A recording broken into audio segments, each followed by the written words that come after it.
I'm ready when you're ready. In the summer of 1952, Paul Alexander, at the age of 6, developed polio. Little did he know, this would change everything. He would be confined in a chamber. He'd be living his life in a place most would consider a nightmare. Paul would spend his entire life in a chamber. He would write a book, go to college, and become a lawyer in his newfound house, and become the last man to ever live in this chamber.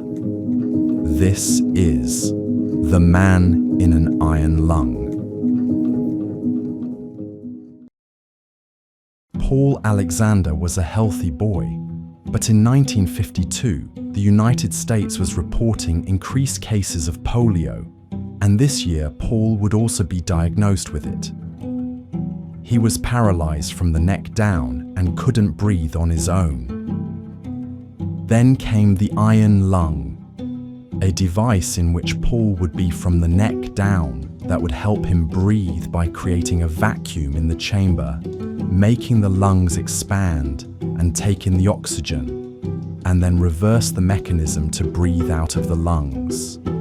When doctors were doubting whether or not Paul would survive this new life, Paul's parents took charge in their own hands and brought Paul with the iron lung to their home and took care of him with love.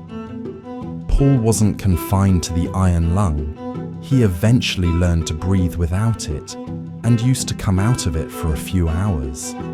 And that allowed him to go to college and experience life just like everybody else. He graduated college and became a lawyer. He also wrote a book, a biography called 3 Minutes for a Dog, My Life in an Iron Lung. It took Paul over a year to learn to breathe for 3 minutes without any aid. And after this accomplishment, he was rewarded with a dog, hence the name of his biography, 3 Minutes for a Dog.